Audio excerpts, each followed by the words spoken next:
नमस्कार दोस्तों, स्वागत है आप सभी का परीक्षा क्लिप पर। चलिए शुरुआत करते हैं। प्रीवियस ईयर का पेपर देख रहे हैं हम लोग, ईवीएस का। तो हम लोग सीटेट का जो एग्जाम चल रहा है उससे पहले हम लोग क्या करेंगे, प्रीवियस ईयर का पेपर देख के जाएंगे। तो प्रीवियस ईयर का पेपर देखेंगे और सॉल्व करते रहेंगे, ठीक है। तो आप लोग हमारे साथ जुड़े रहिए, हमारे चैनल को सपोर्ट करते रहिए। चलिए पढ़ लेते हैं। एक अच्छा लिखा है वाक्य, क्या है? कामयाबी का जुनून होना चाहिए। क्या होना चाहिए? कामयाबी का जुनून होना चाहिए। फिर मुश्किलें क्या हो उसकी क्या औकात हो। समझ लीजिए, कामयाबी अगर है तो मुश्किलें चाहे इतनी बड़ी हो, आप कामयाब होंगे, ठीक है। चलिए शुरुआत करते हैं। प्रीवियस ईयर का पेपर है आपका ईवीएस का। पहला प्रश्न है आपका, निम्नलिखित में से कौन पर्यावरण अध्ययन का उद्देश्य नहीं है? पर्यावरण अध्ययन का उद्देश्य पूछा है कि नहीं है, ठीक है। तो नहीं है पूछा है, इसको पहले आप अंडरलाइन करेंगे। देखते हैं क्या है। परिवेशीय मुद्दों पर जागरूकता का विकास करना हो सकता है। बच्चे को स्वयं अपने हाथ से कार्य करने और खोजने की प्रक्रियाओं क्रियाकलापों से जोड़ना, ठीक है, ये भी हो सकता है। स्वयं से करेगा बच्चा, अस्थायी ज्ञान, मतलब कि अस्थायी ज्ञान बना रहेगा उसका। पाठ्य पुस्तक की परिभाषाएं प्रदान करने के लिए प्रोत्साहित करना, बच्चों को क्या करना, पाठ्य पुस्तक पढ़ाना और उसकी परिभाषाएं रटाना। नहीं, परिभाषाएं तो नहीं चलेगी, कट जाएगा आपका। बच्चों की जिज्ञासा और सृजनात्मकता का पोषण करना। सृजनात्मकता जब आ गया तो क्या है, अच्छा पॉइंट है आपका, तो ये भी सही होगा, ठीक है। तो आपका क्या नहीं पूछा उद्देश्य, तो आपका ही परिभाषाएं प्रदान करने के लिए प्रोत्साहित करना, ये नहीं होगा आपका। तो ऑप्शन सी सही होगा इसमें, ठीक है। अगला प्रश्न है, पुनीत ने अपनी कक्षा 5 के शिक्षार्थियों को मानव शारीरिक की एक रूपरेखा दी, ठीक है। उन्हें भोजन विषय को पढ़ाने से पहले पाचन तंत्र को बनाने को कहा, ठीक है, पाचन तंत्र को बनाने को कहा। तो पुनीत चाहता था, क्या चाहता था? अच्छे ड्राइंग कौशल वाले शिक्षार्थियों की पहचान करना, कि कौन अच्छा बनाता है कौन खराब, नहीं। पाचन की प्रक्रिया पर शिक्षार्थियों का मूल्यांकन करना। मूल्यांकन क्या करेगा, अभी नहीं मूल्यांकन करना है, ठीक है, ये भी नहीं होगा। परीक्षण करना कि शिक्षार्थी नामांकित आरेख बना सकते हैं कि नहीं, डिजाइन बना सकते हैं कि नहीं, जो बना रहे हैं वो। फिर लास्ट में है, पाचन से संबंधित शिक्षार्थियों के विचारों को प्राप्त करना। ये हो सकता है कि पाचन संबंधित जो शिक्षार्थियों को पहले पूर्व ज्ञान है उनको, उनके बारे में शिक्षक पूछ सकता है, तो ठीक है, यही हो सकता है। ऑप्शन डी आपका सही है इसमें। अगला प्रश्न है, निम्न में से ईवीएस की शिक्षा से संबंध कौन सा है? कौन सा सही है पूछा है। संबंध में ईवीएस की शिक्षा से कौन सा संबंध सही है इसमें पूछा है। अनुभव द्वारा सीखना सही है। मूर्त से अमूर्त की ओर सीखना, ये भी सही है। ज्ञात से अज्ञात, ये भी सही है। ईवीएस एक प्रासंगिक स्वरूप है, ये भी सही लग रहा है, ठीक है। तो इसमें चारों सही लग रहे हैं कि अनुभव द्वारा बच्चे सीखते हैं, अनुभव करके। मूर्त से अमूर्त में की ओर सीखते हैं, ये भी।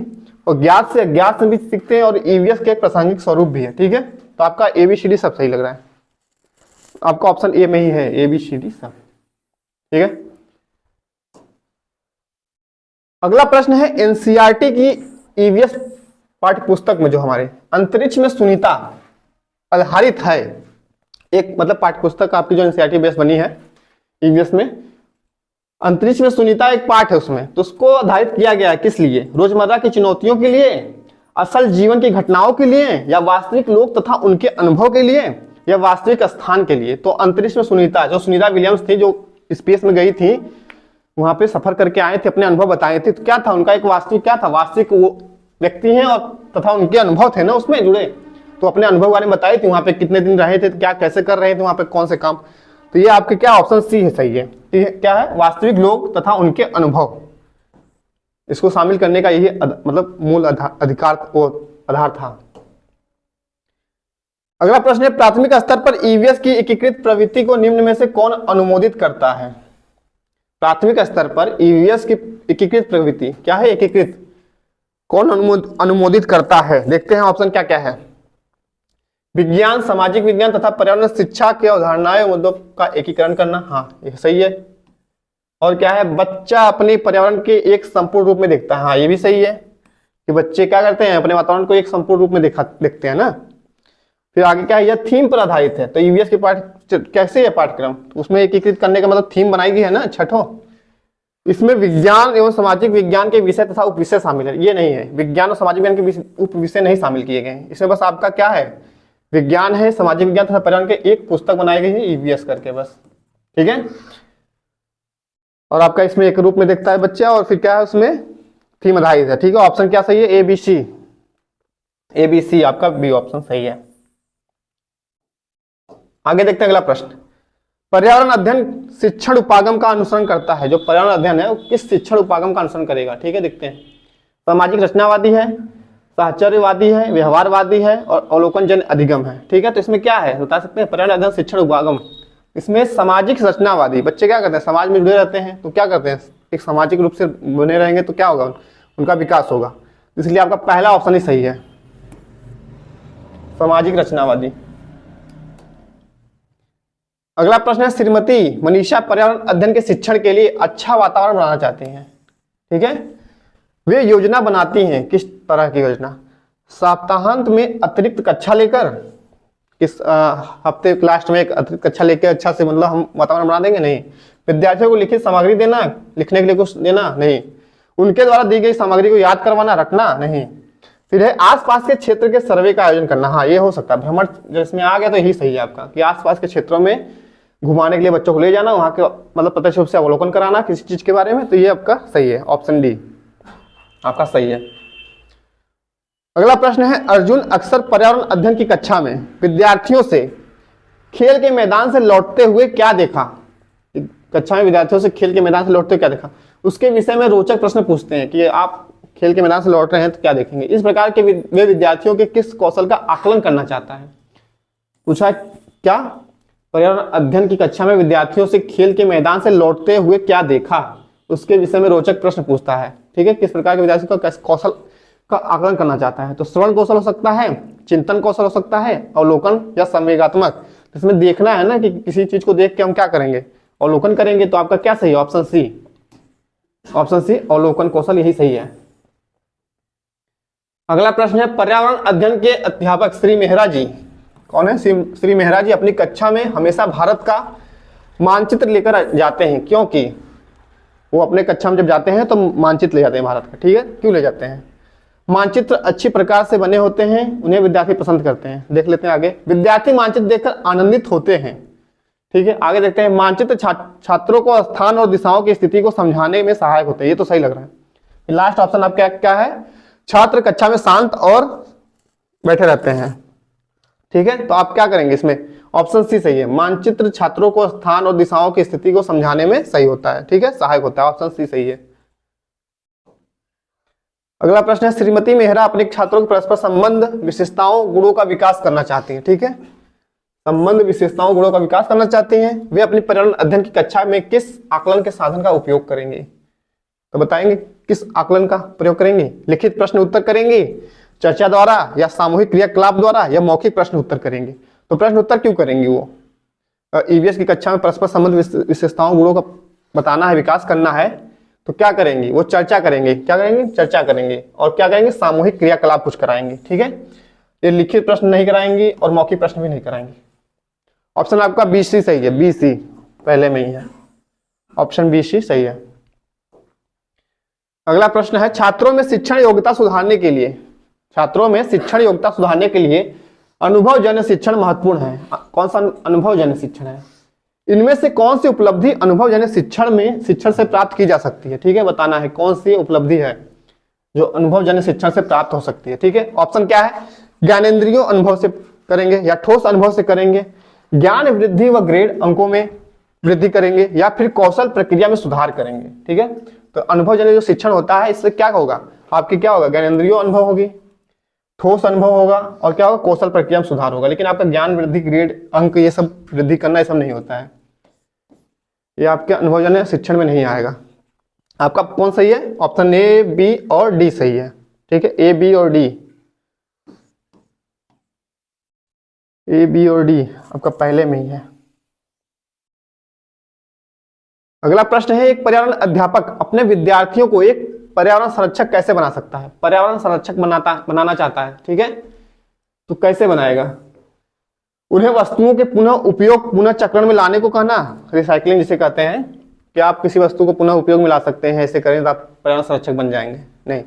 उन्हें नए संसाधन विकसित करने को कहना, नए संसाधन विकसित करना कि आप नए संसाधन विकसित करो, नए संसाधन कुछ भी हो सकते हैं।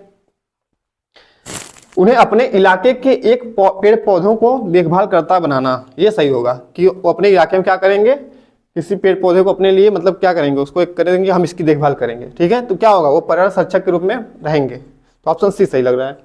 उन्हें प्रकृति को हानि न पहुंचाने के लिए कहकर मतलब बस कह देना, नहीं। ऑप्शन सी आपका सही है कि उन्हें एक पेड़ पौधे की देखभाल करता के रूप में बनाना। अगला प्रश्न है, बगीचे में दो बर्तन में बीन के बीज बोए गए हैं। किसके बीज हैं? बीन के। अध्यापक ने राधा को एक बर्तन को छाया में और दूसरा सूर्य के प्रकाश में, एक छाया में रख देंगे और दूसरा सूर्य के प्रकाश में रखेंगे। राधा को प्रतिदिन के अवलोकन का रिकॉर्ड रखने को कहा है। इससे राधा को सहायता मिलेगी, मतलब किस प्रकार की सहायता मिलेगी? आत्मविश्वास बढ़ाने में, अवलोकन कौशल विकसित करने में, संप्रतियों की प्रस्तुति में, या फिर समयबद्धता और अनुशासन में। इसमें क्या है आपका? सही है कि राधा देखेगी उसको बीन, जो बीज रखी है बीन के बीज, तो उसको जब छाया में रखी है और कहाँ रखी? सूरज के प्रकाश में रखी है, दो जगह रखी है, तो उसमें क्या करेगी? अवलोकन करेगी ना, तो उसमें अवलोकन कौशल विकसित करेगी अपने। ठीक है, तो उसमें क्या मतलब दिख रहा है, क्या अंतर उस दोनों में है? ठीक है, आपका ऑप्शन बी सही है, अवलोकन कौशल।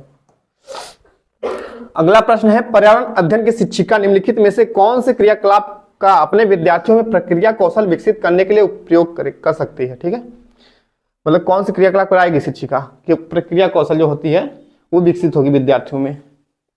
नृत्य करना, डांसिंग, बागवानी करना, वाचन करना, गायन करना। इसमें नाचना गाना तो नहीं चलेगा ना, पर्यावरण अध्ययन की विषय है, तो इसमें क्या होगा? बागवानी होगी, बागवानी, गार्डनिंग। ठीक है, ऑप्शन बी आपका सही है, ये प्रक्रिया कौशल में आपका आएगा ऑप्शन बी।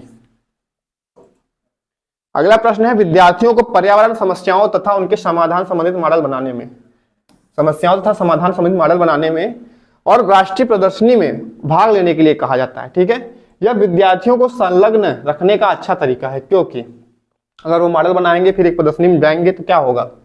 विद्यार्थी मॉडल बनाने में व्यस्त और संलग्न रहेंगे, व्यस्त करने के लिए नहीं होता, ये सब चीजें कट जाएगा। मॉडल बनाने में कीमती सामान खरीदने इसमें आनंद मिलता है, अच्छा ये भी कटेगा। आगे है, मॉडल बनाने से विद्यार्थियों में सृजनशीलता, ये सही है, सृजनशीलता, समालोचनात्मक सोच का विकास होता है। ठीक है, अगर बच्चे किसी चीज को मॉडल बनाते हैं तो क्या होता है? एक नए तरीके से उसको प्रदर्शित करना चाहते हैं, तो अपने मतलब दिमाग से उसको कोई मतलब अच्छे से बनाना चाहते हैं, तो उसमें क्या करेंगे? सृजनशील होंगे ना, तब उसमें यही आपका सही है, ऑप्शन सी सही है। दी गया मॉडल निर्माण से कक्षा की निरस्ता भंग होती है, नहीं ये नहीं है, आपका ऑप्शन सी सही है। ठीक है, ऑप्शन सी। आगे देखते हैं अगला प्रश्न, हमारे देश का संविधान निम्नलिखित में से किसके नेतृत्व में बनाया गया था?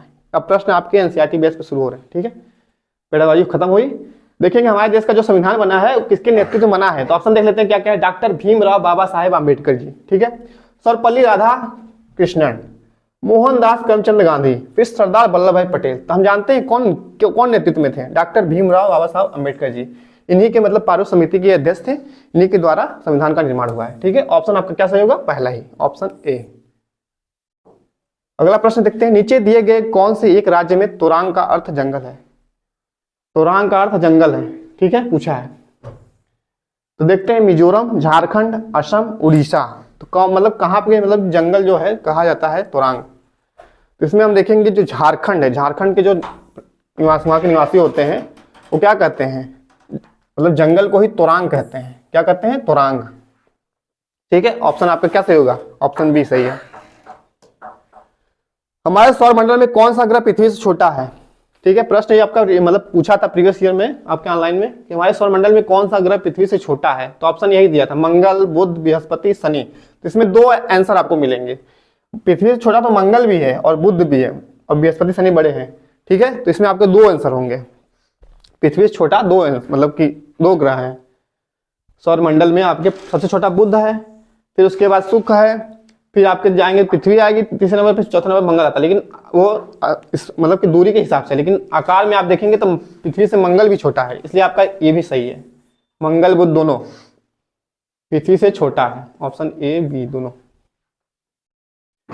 अगला प्रश्न है, पौधों के ऊपरी भागों से वाष्प के रूप में जल की क्षति को कहते हैं। जब पौधों के ऊपरी भाग मतलब पत्तियों से जो उनके मतलब जल का नष्ट होता है, उसकी जो क्षति होती है उसको क्या कहते हैं? प्रकाश संश्लेषण कहते हैं, वृद्धि कहते हैं, या श्वसन कहते हैं, या फिर वाष्पोत्सर्जन कहते हैं। तो इसे क्या कहते हैं? वाष्पोत्सर्जन। क्या कहेंगे? वाष्पोत्सर्जन। जो मतलब सूर्य के प्रकाश से कुछ मतलब कि जो नमी होती है पेड़ पौधों की वो ऊपर उड़ जाती है। ठीक है, तो आपका क्या होता है?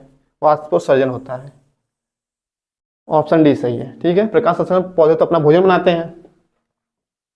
अगला प्रश्न देखते हैं, क्या निम्न में से कौन सा जीवाश्म ईंधन नहीं है? जीवाश्म ईंधन पूछा है। जीवाश्म क्या होता है? जो कई मतलब हजारों सालों से दबा हुआ कोई मतलब तत्व पदार्थ है, उससे कुछ मतलब कि ईंधन बन जाते हैं, जीवाश्म ईंधन।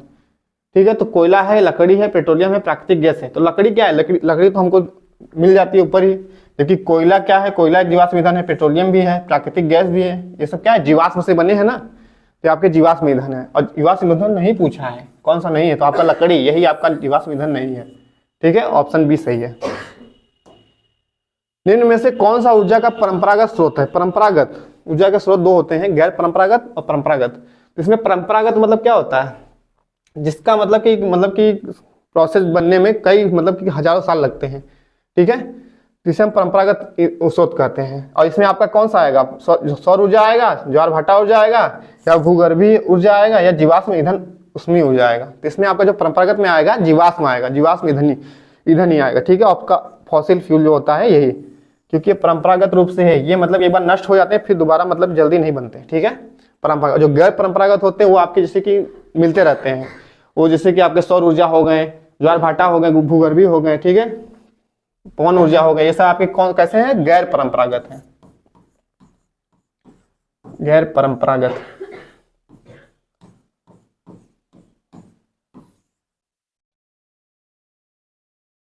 अगला प्रश्न देखते हैं, निम्न में से किन पौधों की जड़ों में नाइट्रोजन जोड़ने वाले बैक्टीरिया की ग्रंथियां नहीं होती पूछा है। कि मतलब कि कुछ दलहनी फसलों में क्या होता है, जड़ों में ना कुछ ग्रंथियां बनती है जो मतलब कि वायुमंडल से नाइट्रोजन को स्थिरीकरण करते हैं, इस स्थिरीकरण करके अपने आप को मतलब नाइट्रोजन की पूर्ति करते हैं। तो इसमें पूछा कि किन जड़ों में नाइट्रोजन जोड़ने वाली बैक्टीरिया वाली जो ग्रंथि होती है वो नहीं होती है। तो ऑप्शन क्या क्या है, स्वीट पी मतलब कि मटर बारे में, बगीचे वाली मटर पूछा है, तुलसी है और मूंगफली है। तो मूंगफली क्या है, एक दलहनी फसल ये भी है, मटर भी दलहनी है दोनों। तो आपको जो तुलसी है इसमें नहीं होता, इनकी जड़ों में क्या नहीं होता, बैक्टीरिया वाली ग्रंथियां जो होती है नहीं होती नाइट्रोजन जोड़ने वाली। तो आपका ऑप्शन सी सही है। ठीक है, बाकी इन सब में तीनों में आपकी जड़ों में जैसे कि रहेगा नाइट्रोजन फिक्सेशन जिसे कहते हैं करने के लिए। निम्नलिखित में कौन सा परजीवी पौधा है, परजीवी पौधा पूछा है, पैरासाइट। देखते हैं कौन कौन सा है, पीपल, अमरबेल, अंगूर और मनी प्लांट। इसमें आपका जो सही आंसर है क्या है, अमरबेल। एक मतलब कस्क्यूटा इसे कहते हैं, ये परजीवी पौधा है। ठीक, क्या है, परजीवी है। ये मतलब किसी दूसरे पेड़ पे क्या होता है, जाके उग जाता है, फिर उसी से अपना भोजन प्राप्त करता है। ठीक है, परजीवी मतलब क्या होता है, एक को नुकसान होता है, एक को फायदा होता है। ठीक है, परजीविता जिसे कहते हैं। तो आपका ये अमरबेल जो है दूसरे पेड़ों पे उग के वहां से भोजन प्राप्त करता है और अपना विकास करता है। ठीक है, आपका ऑप्शन बी सही है, परजीवी पौधा है। निम्न में से कौन सा जड़ नहीं है, जड़ पूछा है कि जड़ नहीं है, मूली, टेपियोका, शकरकंद या आलू। ठीक है, ऑप्शन देखते हैं क्या सही होगा इसमें। तो आप जानते हैं आलू क्या है, आलू एक तना है, क्या है, तना में आता है, यही आपका सही है। बाकी शकरकंद है, टेपियोका है, मूली है, ये सब आप क्या है, जड़ है। जड़ से मतलब कि इनके जड़ों का विकास हो जाता है, ये बन जाते हैं अपना। जबकि आलू क्या है, तना है। ठीक है, आलू, ऑप्शन डी आपका सही है। अगला प्रश्न है, पटसन का रेशा, जो पटसन होता है उसका रेशा जो पटसन के पौधे किस भाग से प्राप्त होता है, किस भाग से पूछा है प्राप्त होता है। जो पटसन होता है बीज से होता है, फूल, पत्ती, तना। तो पटसन जो होता है वो तो लंबा एक तना होता है उसका, उसी को क्या करते हैं, दबा के मतलब गीला करके उसको पीट पाट के बनाते हैं। ठीक है, तो आपका क्या है, तना है, स्टेम है। पटसन क्या है, तना है। ऑप्शन डी आपका सही है। अगला प्रश्न देखते हैं, बेरी बेरी नामक रोग, ठीक है, विषमता निम्न में से किस विटामिन की कमी से होती है। ठीक है, बेरी बेरी नामक रोग विषमता निम्न से किस विटामिन की कमी से होती है। तो ऑप्शन देख सकते हैं क्या है, vitamin B12, B2, vitamin B, B1, इसमें एक B1 भी है, समझ लीजिए B1 इसी को। तो ऑप्शन इसमें जो सही होगा आपका B1 ही होगा। जो बेरी बेरी रोग होता है विटामिन B1, जैसे मतलब रासायनिक नाम क्या है, थायमीन। ठीक है, तो आपका इसमें क्या होता है, बेरी बेरी रोग होता है। ठीक है, ऑप्शन बी आपका सही है, सी। और इसके लिए आप क्या अनाज खाएंगे, सोयाबीन ये सब खाएंगे तो आपकी बेरी बेरी नामक बीमारी दूर हो जाएगी। ठीक है, ऑप्शन सी आपका सही है, B1 में। अगला प्रश्न है, फसल कटने का पर्व खुशी और उल्लास, मतलब फसल कटने के लिए त्यौहार जो मनाते हैं, खुशी और उल्लास का प्रमुख अवसर होता है, सही कथन को पहचानना है। ठीक है, इसमें देखते हैं कौन सा सही कथन है। उत्तर प्रदेश, बिहार और मध्य प्रदेश में तिल संक्रांति को मनाया जाता है, मकर संक्रांति या तिल संक्रांति जो कहते हैं। उत्तर प्रदेश, बिहार, मध्य प्रदेश, ये तो सही लग रहा है। फिर है झारखंड में पोंगल झारखंड में नहीं मनाया जाता। तमिलनाडु में नवान को मनाया जाता, नहीं ये कट जाएगा, पोंगल तमिलनाडु में मनाया जाता है। आगे है गुजरात लोहड़ी को मनाता है, गुजरात लोहड़ी को मनाता है, नहीं पंजाब मनाते हैं, ये भी कट जाएगा। महाराष्ट्र में गुड्डी पड़वा मनाते हैं, हाँ ये सही है। असम में बिहू मनाते हैं, बंगाल में नबान नबान नबान नबान त्योहार मनाया जाता है। ठीक है, तो आपका पहला और चौथा सही है। ठीक है, पहला भी सही है और चौथा भी सही है, बाकी दो कट गए हैं। पहला चौथा आपका ऑप्शन बी में है। ठीक है, ऑप्शन बी में। अगला प्रश्न देखते हैं क्या है। बाजरे के बीज की खेती से, मतलब खेती करना है और प्लेट तक की सही यात्रा को चुनना है। मतलब कि अगर बाजरा खेती कर रहे हो तो उसको अपने थाली तक, मतलब प्लेट में खाने तक लाएंगे तो कैसे, मतलब प्रोसेस क्या क्या होना चाहिए। फसल काटना, थ्रेसिंग, गूथना, फटकना, पीसना, सेकना, वेलना। तो गूथ पहले ही गूथना आ गया, फटकना फिर है, तो ये कट जाएगा आपका। फसल काटना, फटकना, पीसना, थ्रेसिंग बाद में आई, पीसना पहले आ गए, तो ये भी कट जाएगा। फिर देखिए तीसरा ऑप्शन क्या है। फसल काटना, फिर थ्रेसिंग करेंगे, फिर उसको फटकेंगे, फिर पीसेंगे, फिर गूथेंगे, फिर बेलेंगे, फिर सेकेंगे, तब जाके खाएंगे। ठीक है, तो आपका सी सही लग रहा है, ऑप्शन सी सही है। जैसे फसल काटना, थ्रेसिंग, पीसना, सेकना, गूथना, बेलना, फटकना लास्ट में आ रहा है, तो ये भी कट जाएगा। ठीक है, सही प्रोसेस आपका यही है। फसल काट के थ्रेसिंग करेंगे, फिर उसको फटक देंगे, फटकना मतलब उसाना उसे होता है, फिर पीसेंगे साफ करके, फिर गूथेंगे, फिर बेल के सेक के खाएंगे। ठीक है, ऑप्शन सी आपका सही है। अगला प्रश्न है, नेहरू इंस्टीट्यूट ऑफ माउंटेनियरिंग का है, माउंटेनियरिंग स्थित है, कहाँ पर स्थित है।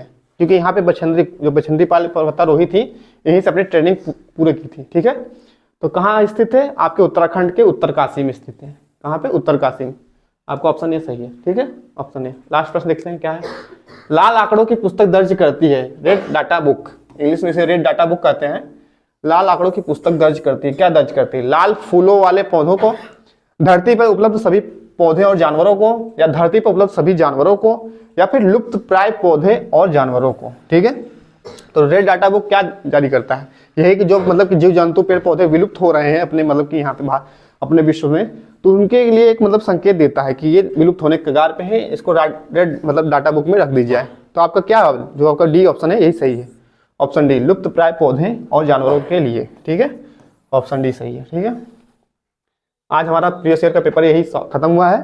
ठीक है, तो आप लोग हमारे साथ जुड़े रहिए, हमारे साथ देते रहिए, और प्रीवियस ईयर का पेपर देख के ही आप लोग कहाँ जाएंगे, पेपर देने। ठीक है, तो पेपर देने जाएंगे तो प्रीवियस ईयर का पेपर सॉल्व करें, अपने हौसलों को मजबूत रखें और हमारे साथ देते रहें। ठीक है, आप सभी का बहुत बहुत धन्यवाद। चलिए।